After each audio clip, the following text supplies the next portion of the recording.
दोस्तों, ईरान के आईआरजीसी ने अमेरिकन शिप पर मिसाइलें दागी हैं और ये बात खुद डोनाल्ड ट्रंप कह रहे हैं। उन्होंने भी ये बात मान ली है कि कैसे ईरान की तरफ से हमले हुए, जिन हमलों की वजह से ही उन्हें अपना ऑपरेशन रोकना पड़ा। खुद कबूला है कि ईरान ने उन पर हमला किया, इस वजह से उन्हें ऑपरेशन रोकना पड़ा है और अब वो ईरान की 3 मांगों में फंस चुके हैं। जंग रोकने के लिए बेताब है, लेकिन ईरान की मांग मानने के अलावा जंग से निकलने का कोई रास्ता उन्हें दिखाई नहीं दे रहा है। सबसे पहले तो आप इस खबर को देखिए, क्लैश रिपोर्ट के हवाले से लिखा है इसमें। डोनाल्ड ट्रंप बातचीत करते हैं रिपोर्टर के सामने और रिपोर्टर से बात करते हुए एक रिपोर्टर उनसे सवाल पूछती है। सवाल में वो कहती हैं कि ईरान में आपका सामना एक ऐसे विरोधी से है जिसने झुकने से इनकार कर दिया है। तो ट्रंप गुस्सा जाते हैं, कहते हैं कि आप ऐसा क्यों कहते हैं कि उन्होंने झुकने से इनकार कर दिया है, आपको ये बात नहीं पता।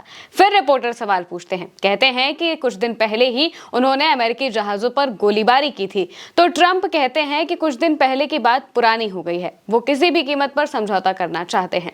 यानी कि ट्रंप ने इस बात से इनकार बिल्कुल भी नहीं किया है कि ईरान ने हमला नहीं किया था, बल्कि उन्होंने ये बात मानी है कि कुछ दिन पहले हमला हुआ था और कुछ दिन की बात पुरानी हो गई, वो ऐसा कह रहे हैं। आगे वो कहते हैं कि वो लोग समझौता करना चाहते हैं, लेकिन ईरान की तरफ से तो ऐसी कोई भी चीज दिखाई नहीं देती जिससे ये पता चले कि ईरान समझौता करना चाहता हो। अब इसके बाद एक और खबर सामने आती है CNN की रिपोर्ट के हवाले से।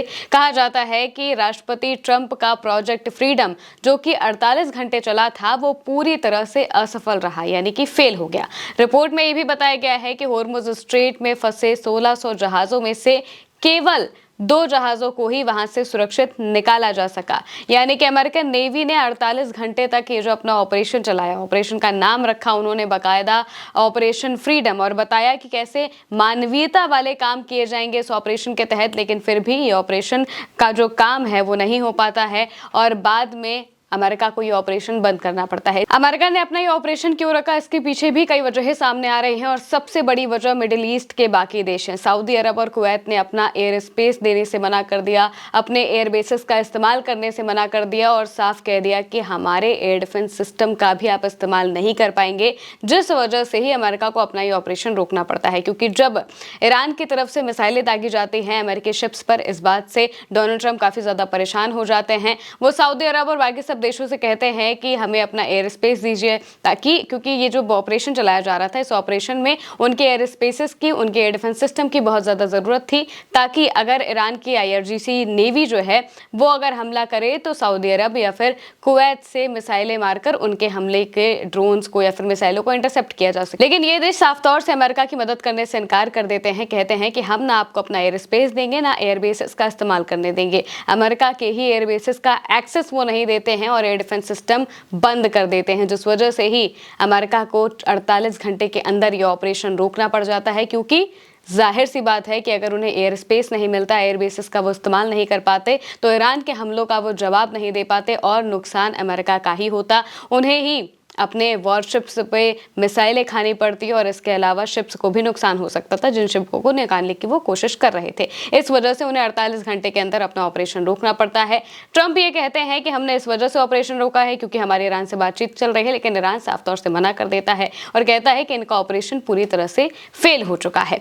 इसके अलावा फातिह के हवाले से एक और खबर लिखी गई है, जिसमें बताया गया है कि खाड़ी क्षेत्र के एक अधिकारी का कहना है कि ईरान के साथ जंग को खत्म करने के लिए ट्रंप बहुत ज्यादा इच्छुक हैं, लेकिन ईरान उन्हें अपनी इज्जत बचाने और वहां से निकलने के लिए जरूरी चीजें देने से इनकार कर रहा है। ट्रंप के अपमानजनक बयान और ये दावा कि अमेरिका ने युद्ध जीत लिया है, बातचीत को खतरे में डाल रहे हैं। यानी कि डोनाल्ड ट्रंप जो अपनी बयानबाजी करते हैं और वो कोशिश कर रहे हैं कि पूरी दुनिया में उनका जो एक ऑरा सेट है वो वैसा ही रहे, पूरी दुनिया उन्हें सुपर पावर अब भी माने, लेकिन वो चीज होती दिखाई नहीं दे रही है। इस वजह से वो बार बार दावे कर रहे हैं कि वो जंग जीत गए हैं, लेकिन जो एविडेंसेस हैं वो अलग बातें बताते हैं। इसके अलावा वो चाहते हैं कि किसी भी तरीके से ये जंग खत्म हो जाए, क्योंकि अमेरिका में इलेक्शंस भी आने वाले हैं और डोनाल्ड ट्रंप की रेटिंग लगातार गिर रही है। वो बुरी तरह से इस जंग में फंस चुके हैं। क्लैश रिपोर्ट के हवाले से भी ये बात बताई गई है कि बातचीत में शामिल एक वरिष्ठ खाड़ी अरब अधिकारी ने कहा है कि ट्रंप चाहते हैं कि ये युद्ध खत्म हो जाए, लेकिन ईरान को भी राजनीतिक रूप से अपनी साख बचाने का कोई रास्ता चाहिए। वो पूरी शिद्दत से चाहते हैं कि ये सब खत्म हो जाए, लेकिन ईरानी अब तक उन्हें वो चीज देने से इनकार कर रहे हैं जिसकी उन्हें अपनी साख बचाने और वहां से निकलने के लिए जरूरत है।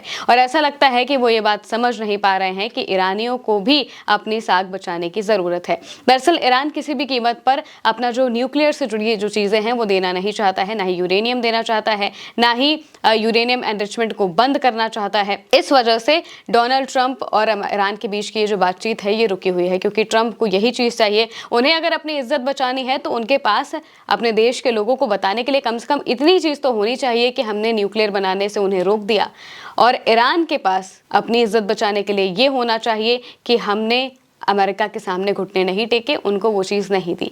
इस वजह से ही ये बातचीत रुकी हुई है और डोनाल्ड ट्रंप इस जंग से चाह कर भी नहीं निकल पा रहे हैं। यहाँ तक कि ईरान की IRGC के जो मेजर हैं उनका इस पर बयान भी सामने आ चुका है। ईरानियन लेटर के हवाले से लिखा है, IRGC के मेजर जनरल मोहसिन रजाई का कहना है कि अगर अमेरिका को ये लगता है कि ईरान सैन्य दबाव या फिर ज़बरदस्ती के आगे झुककर अपने अधिकार छोड़ देगा तो वो गलत है।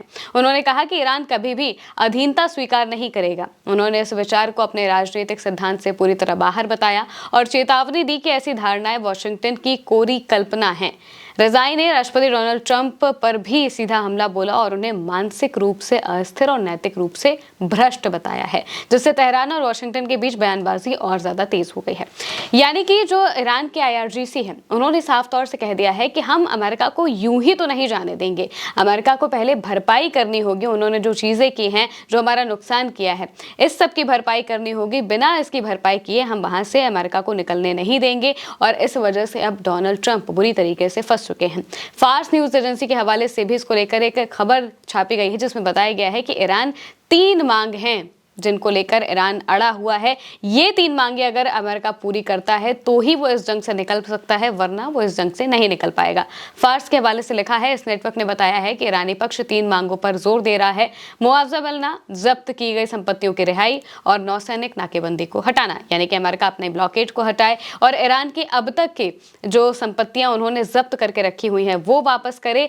इसके अलावा सबसे बड़ी बात तो ये भी है कि ईरान को मुआवजा मिले। जो हमले किए गए, हमलों में जो ईरान का नुकसान हुआ, उनका इंफ्रास्ट्रक्चर का जो नुकसान हुआ, इन सब के लिए मुआवजा दे अमेरिका भी और इजराइल भी। ये सब मिलके मुआवजा ईरान को दे और जब्त की गई संपत्तियों को भी छोड़े, साथ ही साथ ये जो ब्लॉकेड लगा कर रखा है इसे भी हटा दे, तभी जाकर कहीं बातचीत हो पाएगी, वरना तो बातचीत किसी कीमत पर नहीं हो पाएगी। और इस वजह से डोनाल्ड ट्रंप बुरी तरीके से फंस चुके हैं। चाहते हैं कि किसी तरीके से वो इस जंग से निकल जाएं, लेकिन निकलने का रास्ता ईरान उन्हें दे नहीं रहा है, और अब तो उन्हें ईरान की ताकत को भी मानना पड़ रहा है और ये खुद बताना पड़ रहा है कि ईरान उन पर मिसाइलें दाग रहा था। फिलहाल के लिए मेरी अनिक महिमा के साथ इस खबर में इतना ही। आप देखते रहिए उल्टा चश्मा न्यूज़।